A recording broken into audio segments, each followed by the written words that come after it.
بسم اللہ الرحمن الرحیم۔ السلام علیکم۔ واقعہ معراج۔ سامعین اکرام، روایات معراج میں اختلاف کی حقیقت کیا ہے؟ واقعہ معراج سے متعلق ایک ظاہری الجھن کی وضاحت کرنا چاہتا ہوں کہ یہ حقیقت ہے کہ جہاں تک نفس واقعہ کا تعلق ہے اس کے بارے میں کوئی اختلاف نہیں ہے۔ سب مانتے ہیں کہ سیرت میں ایسا کوئی واقعہ ہوا ضرور ہے، البتہ اس کی تفصیلات کے بارے میں مختلف روایات ملتی ہیں جن میں بظاہر بہت اختلاف ہے، یعنی مجرد واقعہ معراج تو متفق علیہ ہے، لیکن اس خاکے میں جو رنگ ہیں وہ مختلف روایات میں جدا جدا ہیں۔ ان میں بھی ایک تو اس نوعیت کی چیزیں ہیں جن میں ہم آہنگی کی جا سکتی ہے اور وہ باہم منطبق ہو جاتی ہیں۔ اس بات کو اس مثال سے سمجھا جا سکتا ہے کہ ایک واقعہ آپ نے دیکھا اور وہی واقعہ کسی اور نے بھی دیکھا، تو آپ اس کو جس انداز میں بیان کریں گے ہو سکتا ہے کہ دوسرا اس کو اس انداز سے نہیں بلکہ کسی اور انداز سے بیان کرے، یعنی آپ اس واقعہ کی ایک کڑی کو زیادہ تفصیل سے بیان کریں اور شاید دوسرے صاحب اس کو اجمالی طور پر بیان کریں اور کسی دوسری کڑی کو زیادہ تفصیل سے بیان کریں۔ ہر شخص کا ایک اپنا ذوق اور اپنا مزاج ہوتا ہے اور اسی کے اعتبار سے واقعات کا بیان بھی ہوتا ہے۔ ہو سکتا ہے کہ آپ کے ذوق کے اعتبار سے کوئی بات آپ کے نزدیک کم اہمیت رکھتی ہے، تو اگرچہ آپ اسے سنیں گے یا دیکھیں گے بھی، لیکن وہ آپ کے حافظے میں محفوظ نہیں رہے گی، جبکہ ایک دوسری چیز کی طرف آپ کو زیادہ میلان ہے۔ اس کو آپ پوری طرح گرفت میں لائیں گے، اسے کیچ کریں گے اور اسے محفوظ کر لیں گے، تو ایک ہی واقعہ بیان کیا جا رہا ہے، اسے 2 نے سنا، 5 نے سنا۔ جب یہ حضرات اس کو بیان کریں گے تو تھوڑا تھوڑا فرق ہو جائے گا، لیکن اس فرق کو جوڑ کر ایک وحدت بنا سکتے ہیں۔ روایات میں ایک اختلاف تو اس نوعیت کا ہے جس میں کسی تعویل کی کوئی ضرورت نہیں ہے۔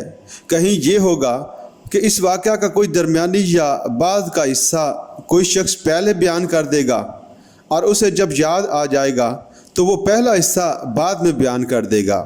یہ تقدیم و تاخیر والی باتیں بھی بالکل سمجھ میں آنے والی ہیں، عقل انسانی ان کو ہم آہنگ کر سکتی ہے۔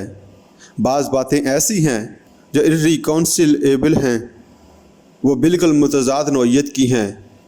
مثلا کہیں تو یہ بیان کیا گیا کہ سفر معراج مقام حتیم سے شروع ہوا، کسی دوسری روایت میں بیان ہو رہا ہے کہ اس کا آغاز کسی گھر سے ہوا، حضور صلی اللہ علیہ وآلہ وسلم کے اپنے گھر سے یا حضرت ام ہانی رضی اللہ تعالی عنہا کے گھر سے جو ان حضرت صلی اللہ علیہ وآلہ وسلم کی چچا زاد بہن ہیں۔ ثم استيقظت، پھر میں جاگ گیا، جس سے خیال ہوتا ہے کہ یہ سارا واقعہ عالم خواب اور نیند میں ہوا، اس لیے کہ استيقظت کے معنی کوئی اور نہیں ہو سکتے، لہذا تعویل ممکن نہیں۔ یہ جو اس نوعیت کی تضاد کی حامل روایات ہیں جن کو ایک دوسرے کے ساتھ باہم جوڑنا ممکن نہیں ہے، ایسی روایات کی ایک نہایت عمدہ تعویل بہت سے محققین امت کی جانب سے یہ کی گئی ہے کہ واقعہ معراج بھی ایک بار نہیں ہوا، کئی بار ہوا ہے۔ اس طرح کوئی روایت بھی رد نہیں ہوتی۔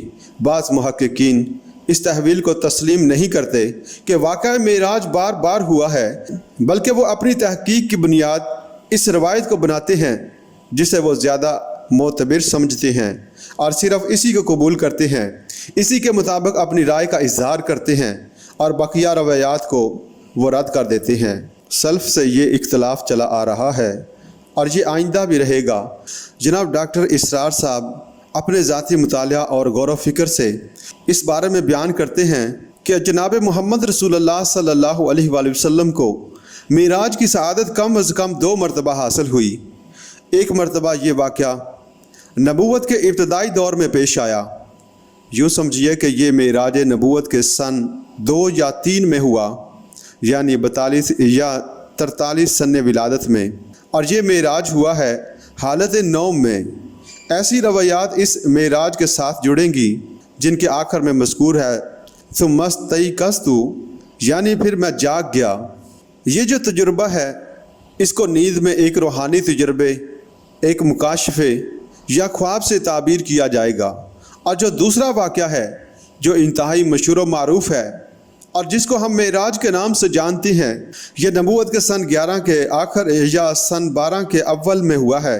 گویا حضور صلی اللہ علیہ وآلہ وسلم کی عمر شریف 52 سال ہے، یعنی ہجرت سے لگ بھگ 2 سال قبل یہ واقعہ در حقیقت ان تجربات کی جو ان حضور صلی اللہ علیہ وآلہ وسلم کو اس وقت تک ہوئے تھے تکمیل ہے، اور یہ تجربہ ان تمام تجربات کا نقطۂ عروج ہے۔